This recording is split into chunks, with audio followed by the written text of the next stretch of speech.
Welcome to another episode of the Insecure Girl podcast, where we embrace vulnerability and explore the complex landscape of insecurities that many of us navigate. I'm your host, Era, and today we're delving into a topic that affects us all, the consequences of insecurities. Let's go.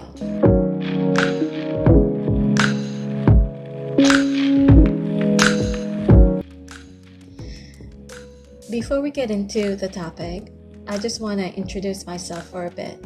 I'm pretty new to this podcast scene, and I wanted a place where I can share my experience of what it's like to be an insecure person as an adult. I hope by sharing my stories, it can resonate with some of you. I know that being insecure is not ideal in this hustling working culture because people like us get spit out alive. This is the culture that we're living in, and no one out there is going to hold our hand unless we do it for ourselves. Before we can do that, we need to address our insecurities. This is the purpose of Insecure Girl Podcast. I hope to make a place where our insecurities can be addressed, talk about it in a safe environment where we stop judging each other as well as judging ourselves.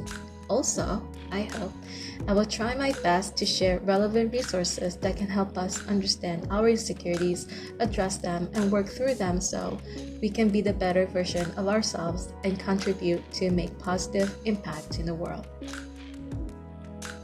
Besides launching this podcast, I'm just an ordinary person in her mid-30s, still struggling with her insecurities because I have yet to work through them.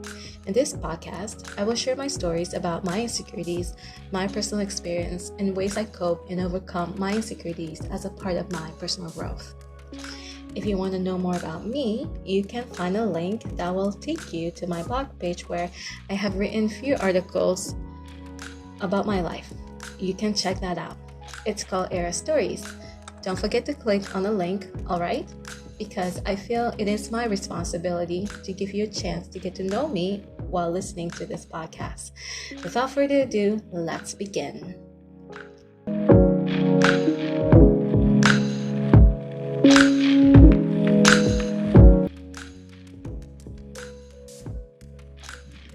Alright, in this episode, I'm going to cover the topic on the consequences of unhealed insecurities. First of all, I'm going to share a disclaimer because I'm not a professional. This is purely for entertainment purposes. I'm just sharing my experience and what I know and hoping to provide a space for people like me to feel a sense of belonging. It is purely for sharing of information and experiences. I hope that's okay. So let's get started.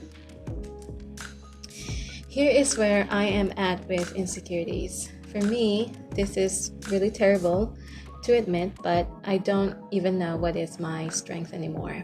It's because I've been focusing on my weaknesses for so long. It's really sad, and honestly, I don't even know what are my strengths. If you're insecure about something, then you know how it is like. It's like your weaknesses are being magnified. For me, what I'm really insecure about is not being a good communicator. I tend to get really anxious when I have to talk to people, and I feel so awkward and I stumble upon my words all the time. On that note, there is an irony because I work in the sales industry, yet I'm very shy and terrified to talk to people, let alone talk to them one-to-one or in a group of more than 5 people. So when I first started it, my intention was to build up certain skills that I need to become an entrepreneur. Now that I'm in my 5th year, I realized that this type of work is not for me. The more I put myself in this work, the more insecure I become to the point of affecting my mental health. Because of this work, I realized that I have so much insecurities that I need to work on to be able to succeed in this line of work. So now I know you're judging me. You're looking at me right now. You're looking at me like I'm giving up. Maybe I am. Maybe I want to. Maybe I will. But for the sake of my mental health, it's not worth the temporary suffering. Another one of my insecurities is not being able to cope with the judgment of others, meaning I do care what people think about me all the time. I know I shouldn't, but I do, and most of the time I take it personally. Perhaps this is the reflection of my past experience.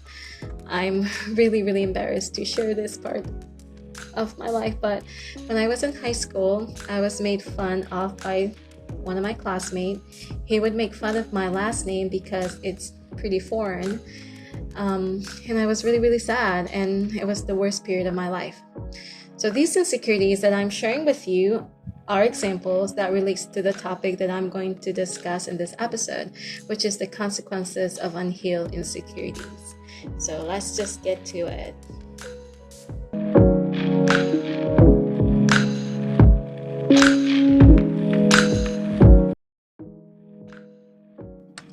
All right, here is what I have came up with on the consequences of our unhealed insecurities in our lives and how they can affect our future. The first consequences is living with anxiety and depression. The second is poor physical health. The third is lack of motivation to make something in life. The fourth is the lack of progress in life's milestone. And lastly, the fifth is incapable of building meaningful relationship with others. So I'm going to share my opinions on these consequences that I've come up with. These are just based on my experiences and the research I did. It may not resonate with some of you, and that's okay. I'm hoping you are open to what I'm about to share. So the first consequences that I came up with is living with anxiety and depression, which is the byproduct of our insecurities. When we're insecure, for example, we get very anxious. When we're anxious, our mind goes haywire. In that moment, we lose ourselves. We can't make any decisions. We lose all our inhibitions and we're unable to move forward. In this moment, we don't know what to do. This experience boosts our insecurities to the next level. You know it. As for me, the higher my insecurity gets, the more in pain I am. It doesn't feel good, and I don't feel good about myself. It's shameful to admit, but I hate it so much. So the second consequences that I came up with is having a poor physical health condition. This happens because we can't make any decision to move forward. For example, when we're insecure, all we think about is the worst case scenario of doing something. Maybe in the morning, we may feel insecure to even start our day. Instead of following through on our tasks, we psych ourselves out, so we end up not doing anything at all. So, when we're not able to do anything, we tend to not take any action. And we're not in the moving mode. Instead of moving or taking care of ourselves, doing chores or doing something, we just don't do anything at all. This will definitely affect our physical health because the lack of blood circulation flowing within our body. So when our physical health is not in a good condition, then we don't feel good about ourselves. I have days, for example, where I couldn't even look at myself in the mirror. I don't even recognize that person anymore. The more insecure I am, the more I dislike myself. The third consequences that I've come up with is lack of motivation. Here's the thing. Have you noticed? We tend to get fired up every New Year with our New Year's resolution. We get so excited in the beginning, but when obstacles arise, we get a bit discouraged. Then we lose motivation because we're unable to rise above the obstacles. When you're insecure, you're always influenced by your negative thinking. Sometimes your negative thinking can be so harsh, it will tell you that you're going to fail. It will tell you that you're embarrassing yourself for even trying. It will tell you that you're not good or strong enough to take up on this new challenge. It will also tell you to just give up because why would you go through the pain? Is the cost worth the gain? I don't know.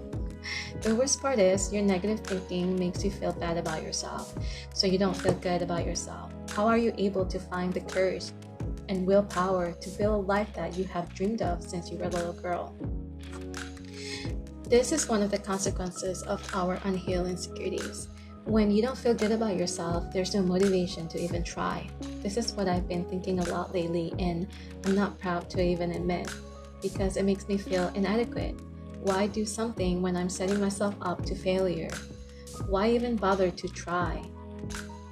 The insecurities forces us to give away negative energy. All the things that we want to do in our life all goes out the window. this is what I'm going through right now, and I just want to quit everything. I don't want to do anything anymore. It's just so hard. Life can be pretty hard. Now, the fourth consequences that I've come up with is having a lack of progress in life's milestone. This is actually the byproduct of having no motivation in life. As a result, no progress in life is being made. Maybe there is some progress, but maybe the progress is not what we hoped or want. For example, we may be at the stage of our lives as of last year, meaning nothing changes. We are still miserable and unhappy. What makes me feel sad is seeing everyone around me progressing in their lives. They have good careers, they are happy in their relationship, and they're even bringing a new life into the world. Here, I am still struggling with my insecurities and trying to break through one day at a time, and it's really hard. It makes me feel inadequate and a failure, which makes me feel not so good about myself. The sad part is we have to put on a facade to show others that we are happy when deep down inside we are miserable. So the last and the fifth consequences that I came up with is not being able to build a meaningful relationship with others. It's hard for us to build relationship with others because we are so insecure with ourselves. We always think that others won't like us because, heck, we don't even like ourselves. In the end, we end up being alone because we are afraid of not being liked by others. This doesn't have to be a romantic relationship. It can be family members, friends, and coworkers. In secret, we are dying to have that meaningful relationship, but our hearts is very closed off. We are so afraid of not connecting with others, we much rather suffer alone, and this have negative effect on our mental health. That is the sad part. We're doing this to ourselves. So if you think about it, when we are struggling with insecurities, it really means we have terrible relationship with ourselves. For that reason, we are unable to get close to anyone in fear of being taken advantage of because people like us are the most vulnerable ones.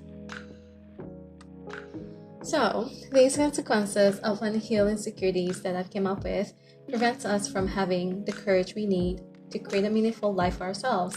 It's because we tend to not see the goodness in life and the goodness in ourselves. For that reason, we missed out on opportunities that can bring us joy.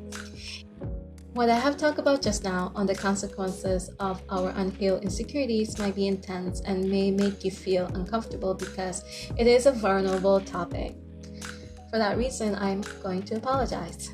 My intention is to address our insecurities and talk about it in a non-judgmental way so we can reach acceptance on our lack of and be willing to embark on a journey of self-improvement. Sometimes it takes a stranger to help you see the problem. From the bottom of my heart, I hope to provide a safe space for you to feel like it's okay for you to feel the way that you do without judgment, because I know some of you may feel uncomfortable speaking up. Sometimes you just need someone to remind you that you are strong enough regardless of your current situation. And your voice and your stories matter so much, and the more you speak up, the more hope you give out to the world, and more people would be willing to speak up because you are one of them to take the first courageous step.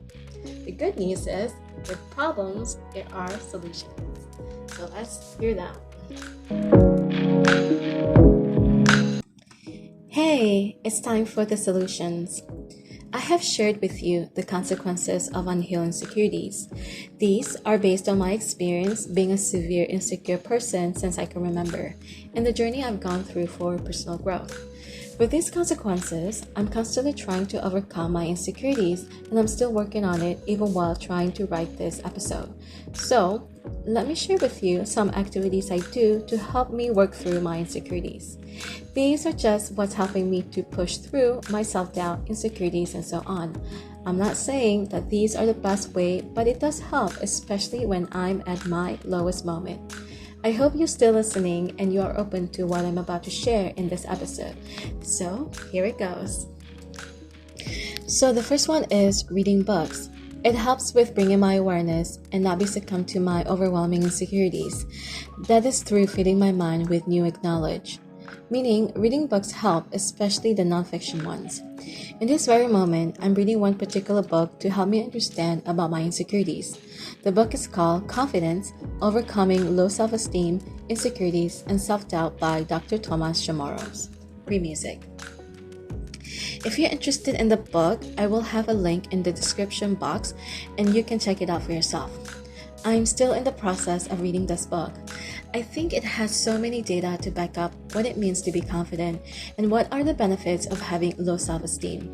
I gain a lot of insight from this book, and I've only been reading the very first part of the book, and I can tell you, it's brilliant. It helps me to have a different perspective when it comes to insecurities. One part of the book that I thought was profound is when Dr. Thomas explained the benefits of having low confidence in a workplace. First of all, I had no idea until I read this book that there is a benefit to having low confidence in a workplace or in life in general. That's already profound to me. One of the benefits is that with low self-confidence, we tend to be aware of our lack of and finding a way to improve and be better. That means we're more focused on improving ourselves or in part of our lives where we feel like we're not good enough. If you can tell, this is exactly what I'm doing right now, and it's okay. So here is my suggestion. You should read this book if you're feeling a bit insecure about yourself or in one particular part of your life. I believe you will have a new insight on what it means to be confident and not being confident and being okay with having low self-confidence to finally be able to reach acceptance. The second is listening to podcasts. It's another way to feed your mind with new knowledge. I really like listening to podcasts that relates to personal development. Some of you may not enjoy personal development type of podcasts, and that's okay. As for me, I enjoy listening to this type of podcast very much since I'm an insecure person and I'm always trying to better myself. You're probably thinking, why listen to podcasts to better myself when I can just talk to people in my circle? I can do that definitely for sure. But the people in my circle are going through exactly what I'm going through right now. They are not an expert in their life and they can only pass down wisdom based on what they have heard from people or the book they have read. Their wisdom are basically still in a theoretical type of explanation. I don't think exchanging notes can help each one of us when it comes to facing difficulties in life. I'm sure my peers are doubting their ways of doing stuff similar to the way that I do. I think it's better to get wisdom from an expert who had overcame their obstacles and be able to repeat the process with conviction. Also, I am a true introvert. I don't have a lot of friends, and my peers are my coworkers who are going through a similar experience as me and doubting their choices in life as well. For that reason, the Insecure Girl podcast exists for this purpose. I'm open to learning from world-leading experts from podcasts because I'm not able to participate in their one-to-one coaching session due to location and financial setbacks. So, listening to podcasts doesn't cost a dime, only I have to pay for the internet, and that is it. By listening to their podcast, I get exposed to their wisdom. They are a leading expert in their field for a reason. So, there's nothing wrong with learning from someone else. With their wisdom, I feel inspired, motivated, and hopeful to fight for my dreams and have purpose in my life. Currently, I'm listening to a podcast called Mel Robbins' podcast. She is an author to a book called 5-Second Rules and many more. So, when listening to a podcast, you don't have to listen from the very beginning or follow a specific order. You can listen based on the title that you're interested in. It doesn't have to be in a specific sequence. You can listen to an episode that you think will help you with your current situations. Lastly is journaling. The reason I love journaling is because it helps me to process my experience and not get so caught up in my thoughts. I'm able to experience the fast pace of life in a sorted manner. If you have never tried journaling before, it will be challenging in the beginning because it feels weird to write your thoughts on a paper. But trust me when I say, it does help to sort out your thoughts, especially when they are jumbled with ideas, thoughts, and images. Eventually, you will get used to it and you will start to enjoy doing it because it will help you to think clear. Some of you may feel more comfortable to share your troubles with your loved ones or with friends, but as someone who is very insecure, we get very anxious sharing our personal thoughts with others. We don't want to be judged for the unpleasant thoughts we're having. So writing our thoughts down helps to bring back our focus and be present. This way, we will always be aware of what's going on in our lives. It is definitely life-changing. So basically, journaling helps to sort out your thoughts, reflects on your ideas, and even allows you to form new perspective and gain new insight. It helps by writing the first thing that pops in your head. Then, new ideas will unravel itself. I've been writing journals since I was 8 years old. I enjoyed it a lot because I get to reread my old entries and recall what I was like back then. It's not always good to reminisce the past, but it doesn't hurt to revisit good memories. Besides reread old journal entries and recall old memories, journaling helps you to record thought process, come up with new plans, and remind yourself of your dreams. Other than that, journaling helps you to express yourself without judgment and allows you to be vulnerable. That is when you'll become your most authentic self, and it's an incredible feeling. I love journaling, and it's something that I won't ever stop doing. Sometimes it's hard to commit to journaling every single day, but I try the best that I can. When I'm not journaling, that means I'm avoiding the truth. Without the truth, then I'm living in delusion, and that's scarier because I'm not aware of what's going on in my life. That's when I start to feel lost and insecure. So, journaling helps to bring my awareness back to reality. Then I can go about my day, remind myself of my dreams, and stay focused on my life's journey. Hey, we're almost at the end of this episode. Let's recap. Unhealed insecurities have serious consequences. They affect our mental and physical health. When we want to change our lives, the first step we must take is to overcome our unhealed insecurities. It's not going to be easy, and it's going to be really uncomfortable. You're probably going to be in lots of tears, and that's okay. It means that you care, and I definitely want that for you. You are special. So what we can do when we're at our lowest moment is remind ourselves that what we lack is knowledge. It's nothing to do with the environment or how you were brought up or what you've been experienced so far in your life. It's basically lack of knowledge. So finding a podcast that can help you to live your spirit is very helpful. If you don't want to listen to podcasts, you can read nonfiction books. If you don't want to do any of these, then finding someone to talk to, whether they are your peers, someone close to you, or even just a stranger, can be helpful. It will definitely help, and you'll gain a different perspective. Lastly, try to record your experience. This is helpful to sort out your thoughts. It doesn't have to be a written journal. It can be an audio or a video format, whatever works for you. For me, I like the simple pen and paper. I love how my thoughts are being displayed on the paper. It's an incredible feeling to see your thoughts on paper. You can also record on your phone or on your computer, whatever works for you. Finally, we have reached the end. Thank you so much for sticking around. I really appreciate it, and I hope you gained something from this episode. Again, let me clarify something. I'm just an ordinary person sharing my personal stories, hoping to help others in my situation. If you're seeking for help, I suggest you find a professional or seek healthcare provider to work on your struggle. This podcast is purely for entertainment purpose, and I hope you enjoy my rambles. I will provide some links as references that I have used in this episode in case you want something legit. You can find the references in the description box below. If you have enjoyed this episode, you will definitely enjoy the next one. I will be discussing the root cause of our insecurities. I hope you will join me and gain new insight. New episode will be up every Monday. You can subscribe and get notifications so you won't miss an episode.